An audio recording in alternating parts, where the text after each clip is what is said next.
Saison 4, super production.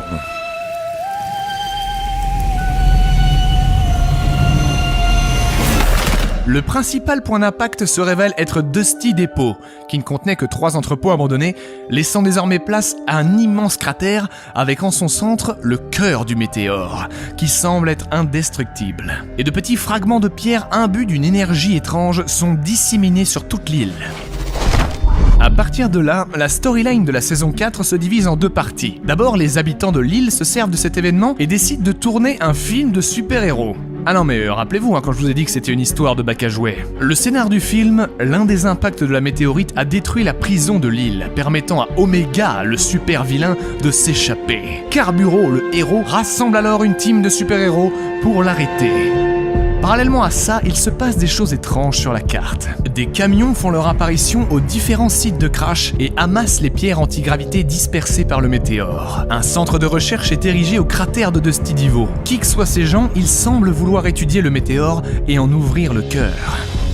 C'est là le point le plus sombre de toute la storyline. Une organisation secrète qui apparaît ça et là au fur et à mesure des saisons. Le rôle n'est jamais clairement expliqué et ils n'apparaissent pas dans les cinématiques ou les écrans de chargement. Mais ils semblent observer tout ce qui se passe. La seule chose permettant de les identifier, ce logo présent sur leur véhicule, qui partage des similarités avec un autre logo qu'on connaît bien, celui de Vindertech. Serait-il finalement toujours dans le coin ? Cette organisation mystérieuse fut baptisée de plusieurs noms par les joueurs, les scientifiques, le gouvernement ou l'UIA pour Unnamed Investigation Agency. Pendant ce temps, le film de super-héros continue d'être tourné à 2 endroits. Au sud-est de l'île, à Moisty Mire, où un plateau de tournage est carrément érigé, et près de Snowy Shores à l'ouest, où une montagne est creusée pour y accueillir le faux repère du méchant Omega, qui souhaite dominer le monde avec son armée de soldats robotiques, ou le détruire avec son énorme fusée. Lors de la semaine 5, le combat final entre Carburo et Omega est tourné à Tilted Towers, et le tournage est emballé à la semaine 6. Les lieux servant de décor sont alors abandonnés. Mais à la semaine 7, un nouveau rebondissement se produit. L'UIA réussit enfin à percer le météore, révélant en son sein une capsule de sauvetage d'origine inconnue. La capsule s'ouvre, libérant le Visiteur, qui est aussi le skin secret qu'on obtient en terminant les défis Superproduction de la saison 4. Dans la plupart des saisons, le skin secret débloquable via cette liste de défis optionnels est un personnage important de l'histoire. Le premier étant donc ce fameux Visiteur. Mais est-il un ami ou un ennemi ?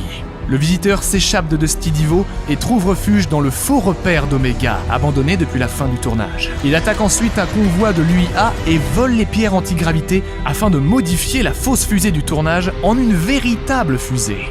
Lors de la dernière semaine de la saison 4, il diffuse une alarme à travers toute l'île avec un compte à rebours, prévenant ses habitants du décollage imminent de la fusée. Mais quelles sont ses intentions ? La destruction de l'île ? Ou essaie-t-il simplement de rentrer chez lui ? Finalement, le compteur de visiteurs atteint 0 et le décollage commence. C'est le premier live event de l'histoire de Fortnite. Si vous le loupiez, tant pis pour vous. Et comme pour le météore, la frénésie s'emparait des joueurs. Qu'est-ce qui allait se passer ? Qu'est-ce qui allait changer ? Ce concept d'événement unique donnait aux gens la sensation exceptionnelle de faire partie de quelque chose de plus grand qu'eux. Vous pourriez dire à vos potes qui n'avaient pas pu se connecter « Et ouais, moi j'y étais ». Et ça a permis de créer une véritable coopération entre les joueurs. Pour le lancement de la fusée, ceux-ci ont de leur plein gré arrêté de se tirer dessus et allaient même jusqu'à construire des structures pour regarder tous ensemble la prochaine étape de l'aventure. Et c'est ça qui est beau. Non, je pleure pas, c'est toi qui pleures. Bon, on n'oubliera pas le joueur Elemental Ray qui lui n'en avait rien à foutre et qui a détruit la structure sur laquelle se tenait la moitié de son serveur, tuant ainsi 48 players d'un seul coup et devenant le record du plus gros multi-kill de l'histoire de Fortnite. Enfin malgré ça, la fusée décolle comme prévu. Mais alors que tout semblait se passer pour le mieux, les boosters se décrochent et tombent sur un archiacre.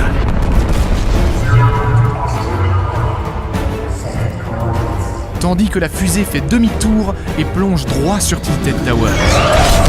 Alors que tout le monde se prépare à l'impact, la fusée disparaît soudainement à travers une faille. Elle réapparaît à plusieurs endroits, traversant la carte, continuant sa course folle, jusqu'à finir par déchirer le ciel en une dernière immense faille. Mais qu'est-ce qui vient de se passer ?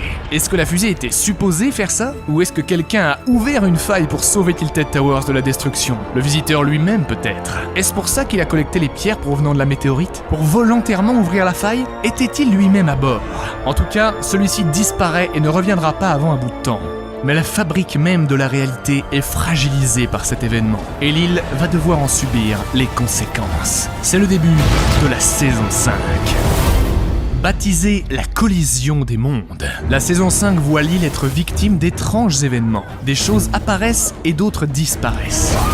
En réalité, l'immense fissure dans le ciel qui pend au-dessus de la tête de nos personnages est une faille spatio-temporelle, créant elle-même de plus petites failles sur toute l'île, menant à d'autres endroits dans le temps, dans l'espace et même dans des univers parallèles. La roche du météore renfermait donc une énergie au pouvoir s'étendant bien au-delà de l'antigravité et a créé un trou entre l'univers de Fortnite, le Fortniteverse pour les intimes, et le nôtre. Oui, le nôtre à nous, notre bonne vieille terre. Lorsque la tête de Durr Burger, mascotte d'une marque de fast-food célèbre du Fortniteverse, disparaît de la carte, elle réapparaît dans le désert de Californie. Un humain de notre monde, surnommé Nomad, découvre alors l'étrange objet et commence à le taguer de son logo, lorsqu'il est lui-même pris dans une faille qui le téléporte dans le Fortniteverse. Lui et d'autres éléments de partout dans l'espace-temps.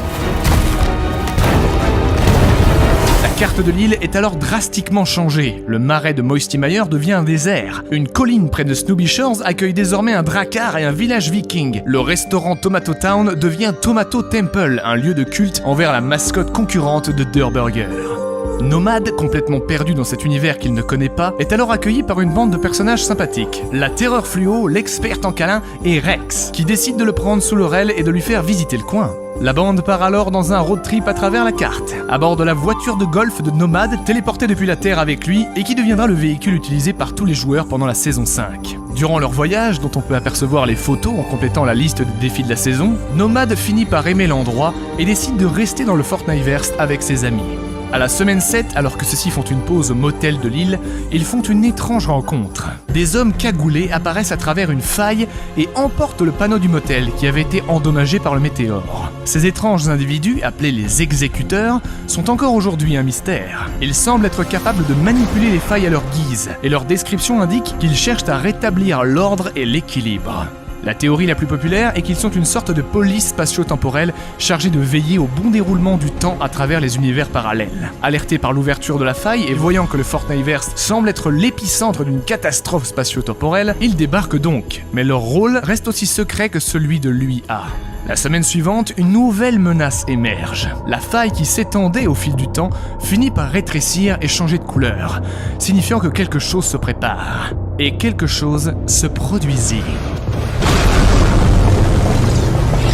Un gigantesque et mystérieux cube violet se matérialise de la faille, avant que celle-ci ne se ferme pour de bon. Couvert de runes et émettant une aura maléfique, il éjecte les joueurs qui ont le malheur de se trouver aux alentours. Ceux-ci le surnommeront affectueusement